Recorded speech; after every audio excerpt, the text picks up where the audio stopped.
स्वरूप सेवा और नाम सेवा। श्री परमात्मा के दो स्वरूप हैं, एक अर्चना स्वरूप और दूसरा नाम स्वरूप। श्रीमद् भागवत भगवान का नाम स्वरूप है। सामग्री से जिसकी अर्चना पूजा हो वह अर्चना स्वरूप है। नाम स्वरूप के बिना स्वरूप सेवा फलवती नहीं होती है। स्वरूप सेवा ठीक तरह से भी होती नहीं है। उसका कारण यह है कि मन की शुद्धि नहीं हुई है। मन की शुद्धि के बिना स्वरूप सेवा में आनंद नहीं मिलता है। सेवक जब तक संसार के साथ भी संबंध रखता है, माया रखता है, तब तक उसे स्वरूप सेवा का आनंद नहीं मिलता है। यदि सेवा करनी ही है तो संसार का स्नेह मोह छोड़ना होगा।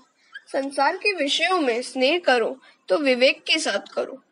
अग्नि वैसे तो सब कुछ भस्मीभूत करती है, फिर भी उसका यदि विवेक पूर्वक उपयोग किया जाए तो अग्नि उपयोगी होती है।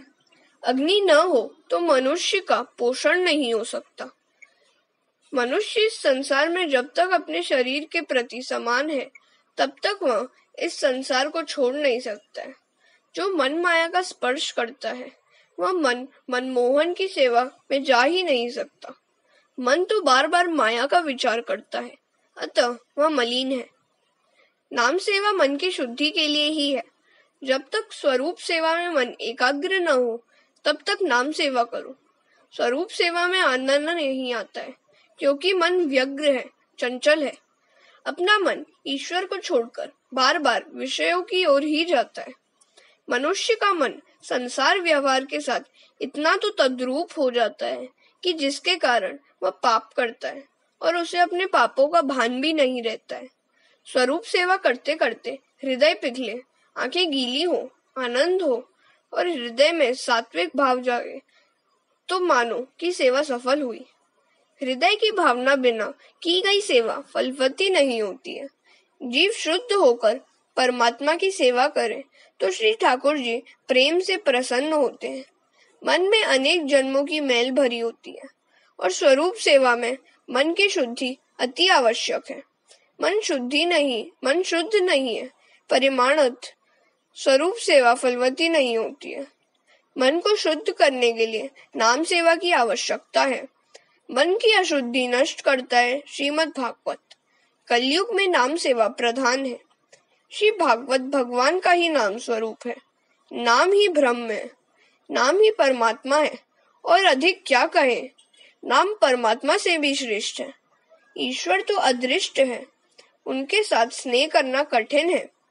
नाम स्वरूप तो स्पष्ट दिखता है। जिसका प्रत्यक्ष दर्शन न हुआ हो उसके नाम को पकड़ोगे तो वह अवश्य दृष्टिगोचर होगा। ईश्वर का स्वरूप सबके लिए अनुकूल और सुलभ नहीं है, परंतु नाम स्वरूप सुलभ है। ज्ञानी पुरुष नाम में निष्ठा रखते हैं, वे नाम का आश्रय लेते हैं। नाम ही ईश्वर का स्वरूप है। श्री राम जी ने तो कुछ ही जीवों का उद्धार किया था, परंतु उनके बाद उनके नाम से अनेकों का उद्धार हो गया। श्री कृष्ण जी जब पृथ्वी पर विराजमान थे तब जितने जीवों का उद्धार हुआ था उसकी तुलना में उनके नाम से अनगिनत लोग संसार सागर को पार कर गए। बड़े से बड़ा पाप कौन सा है? ईश्वर के नाम के प्रति निष्ठा का अभाव। नाम साधन सरल है। श्री भागवत भगवान का नाम स्वरूप है। श्रीमद् भागवत का आश्रय ही नाम का आश्रय है। जो भागवत का आश्रय लेता है वह भगवान बनता है। आत्मदेव श्री भागवत का आश्रय लेकर दशम स्कंद का पाठ करता था। केवल दशम स्कंद के पाठ से ही उसे मुक्ति मिली थी। यदि संस्कृत का ज्ञान हो तो प्रतिदिन दशम स्कंद, विष्णु सहस्त्र नाम और शिव महिम स्तोत्र का पाठ करो। पाठ अर्थ के ज्ञान के साथ करो। अर्थ ज्ञान बिना किया पाठ अधम पाठ है। भगवान जल्दी प्राप्त नहीं होते हैं, वे जल्दी कृपा नहीं करते हैं, क्योंकि आप इसके लिए कष्ट सहन नहीं करते हैं। जीव कष्ट सहन करने से कतराता है। भगवान की कृपा के लिए दुख सहन करो। जो स्वेच्छा से कष्ट सहन करता है उसे यम दुखी नहीं कर सकते। आत्मदेव आसन लगाकर 10-12 घंटे बैठता था। आसन पर शांत चित्त से बैठो। ज्ञानियों को जो आनंद समाधि में मिलता है वह आनंद आपको भी कथा में मिलेगा। जिस लीला की यहाँ कथा है वह प्रत्यक्ष ही हो रही है। ऐसा सोचोगे तो आनंद मिलेगा। सोचो कि मेरा मन ईश्वर से तदाकार हो गया है। दृश्य में से दृष्टि हट जाए और दृष्टा में स्थिर हो तो मन का निरोध हो और आनंद प्रगटेगा। गोकर्ण को लगा कि धुंधकारी का व्यवहार उसे भी विक्षेप रूप होगा, तो वह भी वन में जा बसा। इधर धुंधकारी वेश्या को प्रसन्न रखने के लिए चोरी करने लगा। सूत जी सावधान करते हैं, जीव प्रत्येक इंद्रियों का स्वामी है, परंतु इंद्रियां जीव पर प्रभुत्व जमा ले और मनुष्य इंद्रियों के अधीन हो जाए तो जीवन कलुषित हो जाता है। मन ईश्वर के साथ मैत्री करे तभी सुखी होता है। ईश्वर से अलग होने पर वह दुखी होता है। जीव मात्र मन सुखा है। धुंधकारी अनिष्ट मार्गों से अर्थोपार्जन कर रहा है।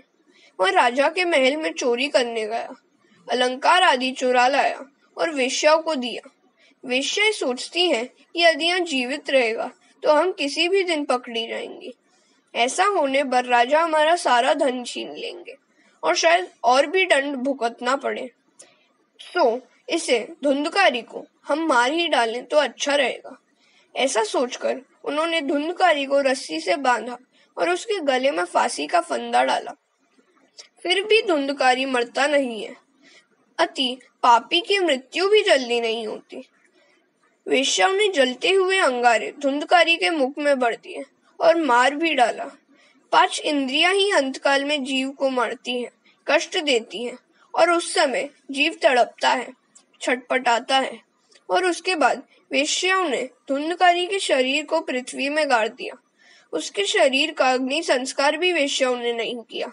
जिसके चरित्र को देखने मात्र से ही घृणा हो जाए वह ही है धुंधकारी। धुंधकारी अपने कुकर्मों के कारण भयंकर प्रेत बना। पापी ही प्रेत बन जाता है। पापी तो यमपुरी में भी नहीं जा सकता, वह तो प्रेत ही होता है। हरे कृष्णा। गया श्राद्ध की कथा। गोकर्ण ने धुंधकारी की मृत्यु का समाचार सुना। वह गया जी गया और उसने वहां धुंधकारी की श्राद्ध किया कि गया श्राद्ध श्रेष्ठ है, वहां श्री विष्णुपाद है। इसकी कथा इस प्रकार है। गयासुर नाम का एक राक्षस था जिसने तप करके ब्रह्मा जी को प्रसन्न किया। ब्रह्मा जी ने वर मांगने को कहा। तब उसने ब्रह्मा जी से कहा कि आप मुझे क्या वरदान देंगे? आपको कुछ मांगना हो तो मुझसे मांगिए। उसकी तपश्चर्या से देवता भी भयभीत हो गए थे कि यह असुर कैसे मरेगा। ब्रह्मा जी ने सोचा कि इसके शरीर पर दीर्घ काल तक यज्ञ कराने पर ही यह मरेगा। अतः ब्रह्मा जी ने यज्ञ के लिए उससे उसका शरीर ही मांगा। यज्ञ कुंड उसकी छाती पर बनाया गया। 100 वर्ष तक यज्ञ चलता रहा, फिर भी गयासुर नहीं मरा। यज्ञ की पूर्णाहुति होने पर वह उठने लगा। ब्रह्मा जी चिंतातुर हुए। ब्रह्मा जी भयभीत भी हुए। उन्होंने भगवान का स्मरण किया। उन्होंने श्री नारायण का ध्यान किया। नारायण भगवान प्रकट हुए और गयासुर की छाती पर दोनों चरण रखे। गयासुर ने मरते समय भगवान से वर मांगा कि इस गया तीर्थ में जो कोई श्राद्ध करे उसके पितृगण सद्गति प्राप्त करे। भगवान ने उसे वर दिया कि जो तेरे शरीर पर पिंडदान करेगा उसके पितरों की मुक्ति होगी। भगवान ने गयासुर को भी मुक्ति दी। भगवान के वरदान के कारण गया जी में पितृ श्राद्ध करने वाले के पितरों की मुक्ति होती है। गोकर्ण बाद में अपने घर को लौटा। रात में उसने किसी के रोने की आवाज सुनी। मनुष्य पाप करता हुआ तो हंसता है, पर पाप का दंड जब भुगतना पड़ता है तब वह रोता है। एक ही माता पिता के पुत्र होने पर भी गोकर्ण देव बना और धुंधकारी प्रेत। देव होना या प्रेत होना तुम्हारे अपने हाथों में है। गोकर्ण ने पूछा कि तू कौन है? तेरी ऐसी दशा क्यों हुई? तू भूत है, पिशाच है या राक्षस? प्रेत ने कहा, मैं तुम्हारा भाई धुंधकारी हूँ। बहुत पाप करने के कारण मेरी यह हालत हुई है। मुझे प्रेत योनि मिली है। गोकर्ण ने पूछा कि तेरे लिए मैंने गया में पिंडदान किया, फिर भी तू प्रेत योनि से मुक्त क्यों ना हुआ?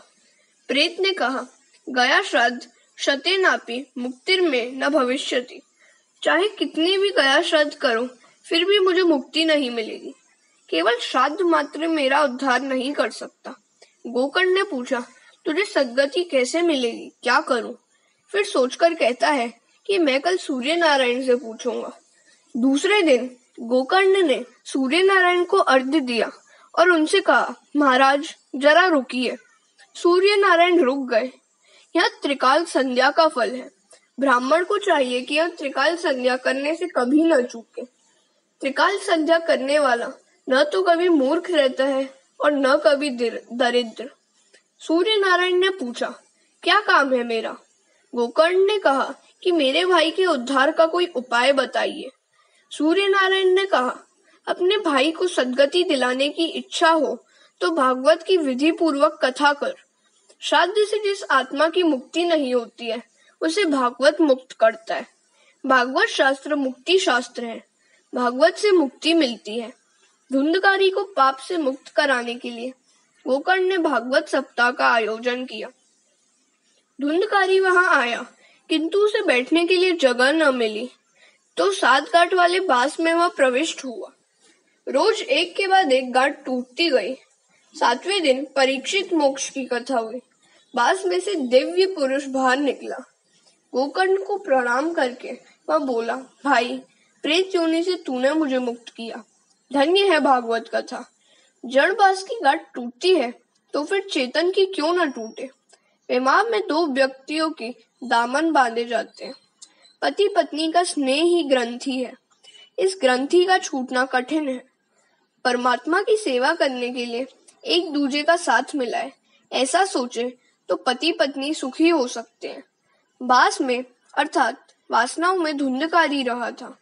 बांस की 7 गांठ अर्थात वासनाओं की 7 गांठ। वासना ही पुनर्जन्म का कारण है। अतः वासना को नष्ट करो। वासना पर विजय पाना ही सुखी होने का उपाय है, मार्ग है। मनुष्य मोह को नहीं छोड़ सकता। वासना अर्थात आसक्ति 7 प्रकार की होती है।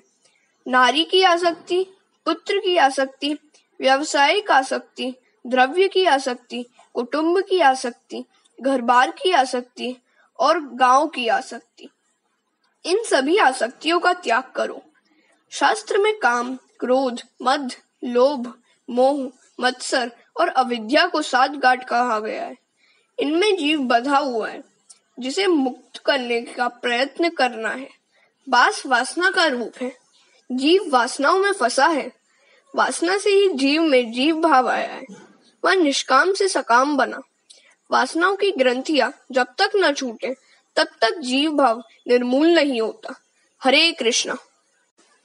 धुंधकारी को प्रेत योनि की प्राप्ति और श्रीमद् भागवत कथा से उसका प्रेत योनि से उद्धार।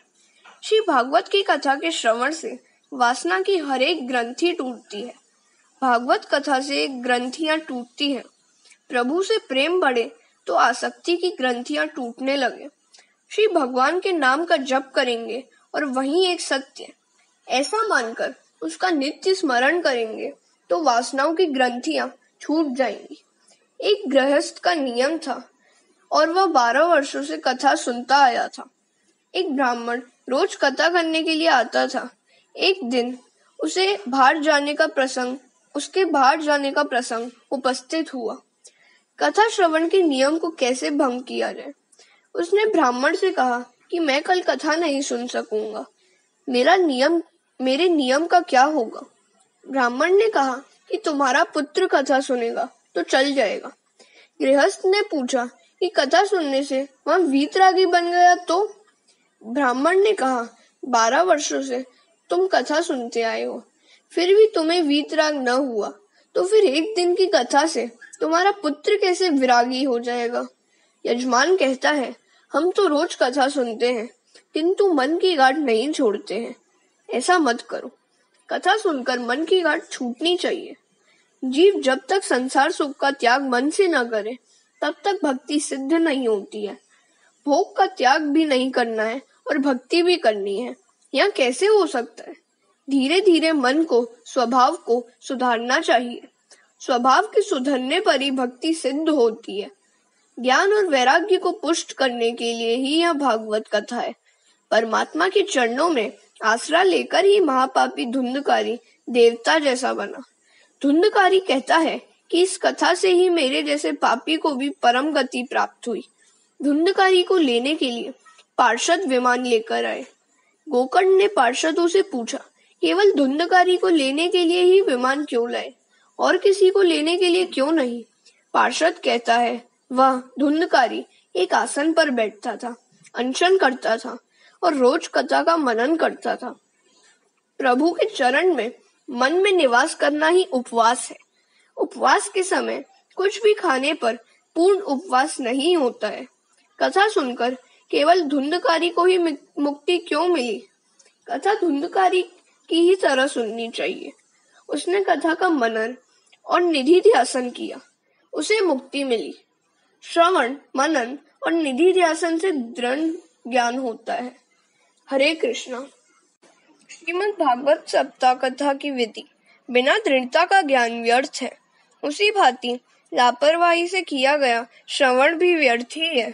संदेह युक्त मंत्र व्यर्थ है। व्यग्र चित्त से किए गए जप का भी कोई फल नहीं मिलता। संदेह करने से मंत्र और चित्त के उधर उधर भटकने से जप फलदायी नहीं होते। कथा में मन बिना बैठकर श्रवण करने से क्या लाभ? वह फलदायी नहीं होता। कथा सुनते समय तन, मन और घर की समानता भूल जानी चाहिए। देहात्मक विस्मृति से और तन्मयता से कथा सुननी चाहिए। मैं ईश्वर के साथ तन्मय होना चाहता हूँ, ऐसी भावना रखो। कथा सुनकर और मनन करके जीवन में उतारोगे तो कथा श्रवण सार्थक होगा। कथा सुनकर जीवन में एक लक्ष्य निश्चित किया जाए। श्री भागवत भगवान की कथा सुनकर कुछ ग्रहण करो।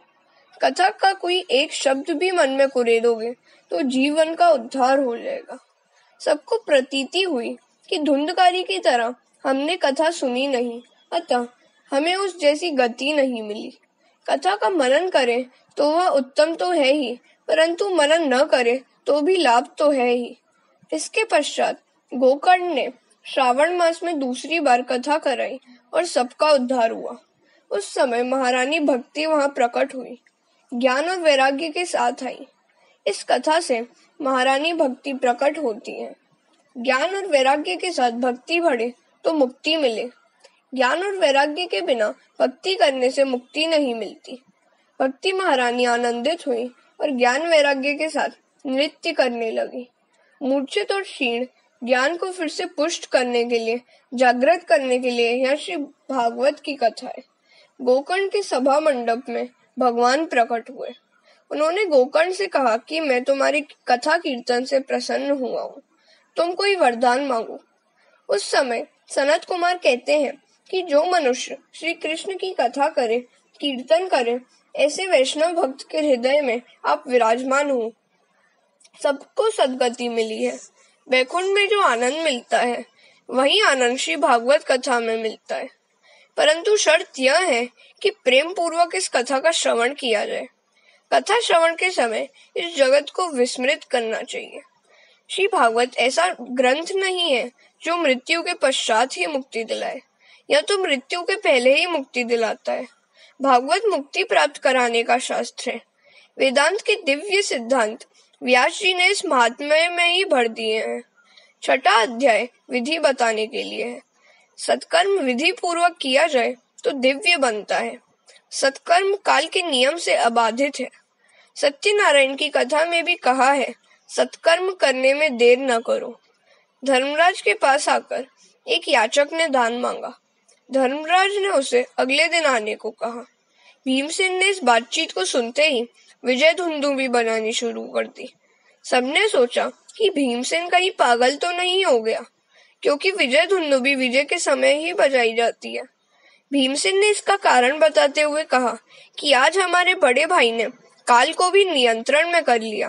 वे जान गए हैं कि वे अगले दिन भी जीने वाले हैं। धर्मराज ने इस काल विजय के उपलक्ष्य में मैं धुंदुभी बजा रहा हूँ। धर्मराज को अपनी इस भूल का तुरंत ज्ञान हो गया।